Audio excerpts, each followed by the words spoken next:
अगला एस्पेक्ट जिसमें कि इन प्लांट्स में क्या खासियत है वो है रिप्रोडक्शन।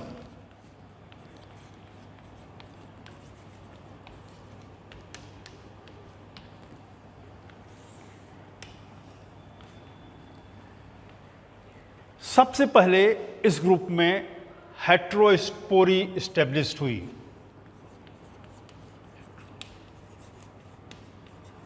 हेटेरोस्पोरी का मतलब होता है viable spore dimorphic apportion in different sex. इसका मतलब कि एक मेल कोन होगा और दूसरा फीमेल कोन होगा।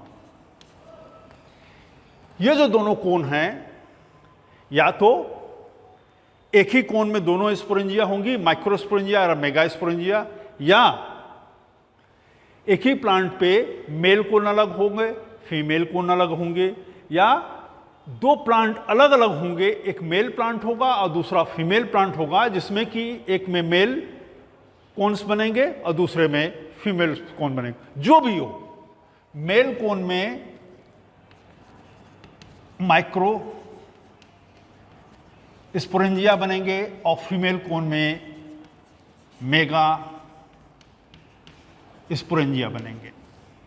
माइक्रोस्पोरेंजिया में माइक्रोस्पोर मदल होगी जिसमें कि मियोसिस होगी, जिसकी वजह से माइक्रो स्पोर्स बनेंगे या पॉलन। और यहां पे मेगास्पोरेंजिया में भी मियोसिस होगी और मेगा स्पोर्स बनेंगे। तो हेटेरोस्पोरी पूरी तरह से एस्टेब्लिश हुई। This has open the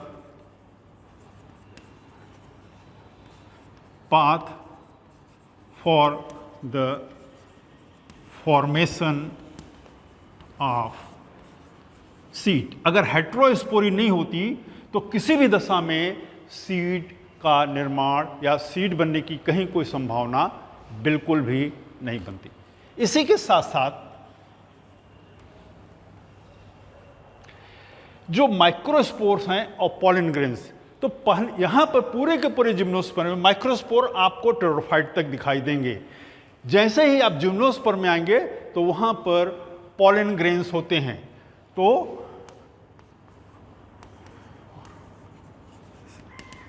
of pollen और पॉलन ग्रेन्स, ये इनका निर्माण पूरी की पूरी तरह से इस ग्रुप में स्टेब्लिश हुआ।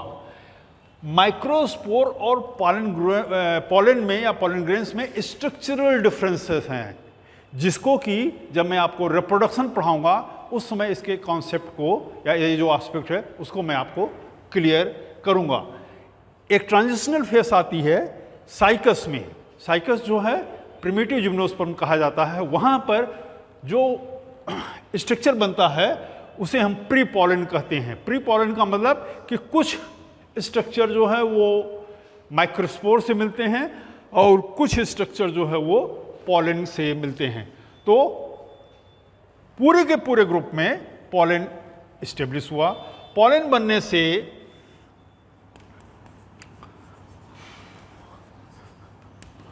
पॉलिनेशन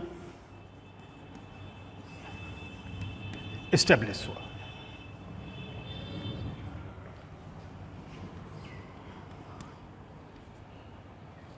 पॉलिनेशन का या पॉलिनेशन की शुरुआत इसी ग्रुप के पौधों में होती है। यहाँ पर जो पॉलिनेशन होता है वो पूरी की पूरी तरह से एनिमोफिलस होता है। Anemophilous means wind pollinated. कहीं कहीं पर इंसेक्ट पॉलिनेशन भी होता है, जिसे हम कहते हैं इंटमोफिली।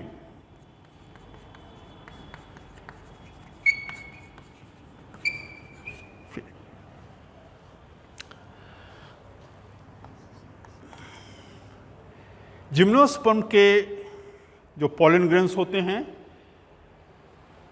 उसमें कुछ अद्भुत घटनाएं जहाँ पर ये ग्रो करते हैं घटित होती हैं, जैसे कि पॉलन बम बनते हैं या पॉलन ब्लास्ट कहिए। इसका मतलब ये है कि जिम्नोस्पर्म के फॉरेस्ट में जहाँ पर खासकर पाइन्स होते हैं वहाँ पर एक ही समय में सारे के सारे पॉलन ग्रेन्स रिलीज होते हैं, और वो जब रिलीज होते हैं तो लगता है जैसे कोई बम फूट गया है, इसीलिए इसे ये घटना कही जाती है पॉलन बम या पॉलन ब्लास्ट। यही जब पॉलन ग्रेन्स एटमॉस्फेयर में जाते हैं तो क्लाउड बनाते हैं जिसे हम कहते हैं गोल्डन क्लाउड्स, क्योंकि इन पॉलन ग्रेन्स का कलर सुनहरे रंग का होता है, गोल्ड के कलर से मिलते जुलते हैं, इसीलिए इन्हें गोल्डन क्लाउड भी कहते हैं। और इसी के साथ साथ जब ये पॉलन ग्रेन्स हवा में घूम रहे हैं चारों तरफ, अब बरसात होती है, बरसात होने की वजह से ये पॉलन नीचे की तरफ आते हैं, तो जो बरसात होती है वो सुनहरे रंग की होती हैं, जिसे कि हम सल्फर शावर कहते हैं।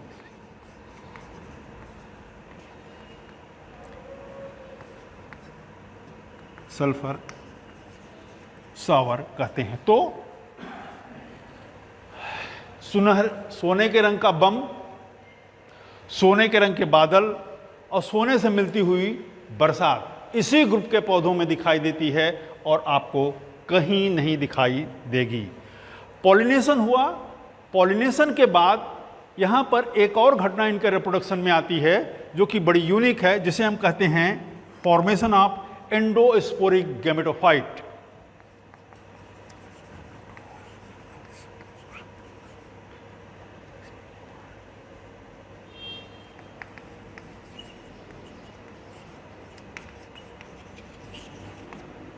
एंडोस्पोरिक गैमेटोफाइट्स का मतलब होता है कि ये जो पॉलन ग्रेन्स हैं इसके भीतर ही मेल गैमीट या स्पर्म या एंथ्रोजॉइड वो बनेगा, और मेगा स्पोर के भीतर फीमेल गैमेटोफाइट बनेगा, जिसमें कि फीमेल गैमीट, जिसे आप एग के नाम से कह सकते हैं, वो स्पोर्स के ही भीतर बनेंगे। ये जिसकी वजह से इन सीटू फर्टिलाइजेशन होता है। इन सीटू का मतलब होता है कि जो फीमेल गैमीट है वो अपनी जगह पे स्थिर रहेगा और मेल गैमीट का ही मूवमेंट होगा। अब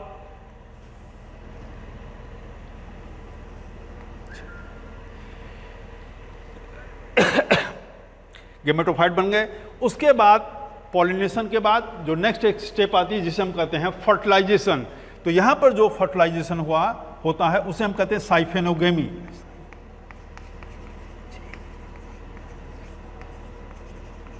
साइफेनोगेमी का मतलब होता है कि fertilisation with the help of pollen tube. जो पोलन ट्यूब है वो साइफन की तरह होती है, जिसके भीतर से मेल गैमीट या स्पर्म वो ट्रेवल करते हुए फीमेल गैमीट तक पहुंचता है, फीमेल गैमेटोफाइट तक पहुंचता है, और फीमेल गैमीट से फ्यूज करके जाइगोट बनाता है। जाइगोट फिर बाद में मल्टीप्लाई करके एक रेस्टिंग स्टेज आती है जिसे हम एम्ब्रायो कहते हैं, वो उसे बनाता है। तो साइफेनोगेमी स्टेब्लिश हुई। साइफेनोगेमी के बाद सीड का फॉर्मेशन होता है।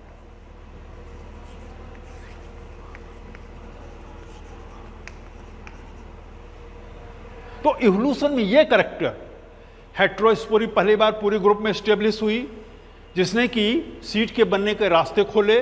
फिर पहली बार पोलन बना, पोलन बनने के बाद पहली बार पॉलिनेशन स्टेब्लिश हुआ पूरी तरह से। पोलन उसमें कुछ घटनाएं होती जो कि मैंने यहाँ पे लिखी हुई हैं। उसके बाद एंडोस्पोरिक गैमेटोफाइट बने जो कि पूरी तरह से स्टेब्लिश हुई।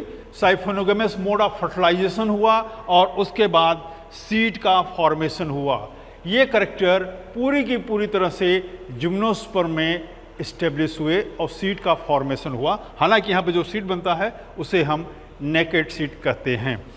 एक और छोटी सी घटना इस ग्रुप में दिखाई देती है जिसे हम कहते हैं सेरोटिनी।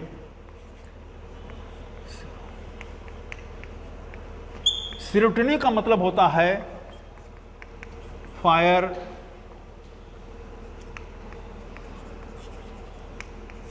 इंड्यूस्ड सीड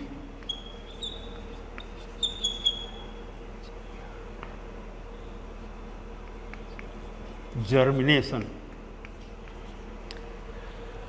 जो फीमेल कोन होते हैं जहाँ पर कि सीड बनते हैं, they are very compact, very heavy, और उसमें से सीड जो है नॉर्मल कोर्स में रिलीज नहीं होते। लेकिन जंगल में जब आग लगती है, आग लगने की वजह से चूंकि ये प्लांट एरोमेटिक होते हैं, जिसकी वजह से इसमें आग बहुत तेज़ी से पकड़ती है, और उसकी वजह से जो पॉलन कोन्स हैं या फीमेल कोन्स हैं वो ब्लास्ट करते हैं और उसमें से सीड रिलीज होते हैं। इस प्रोसेस को हम कहते हैं serotonin. That is called fire induced seed germination. Thank you.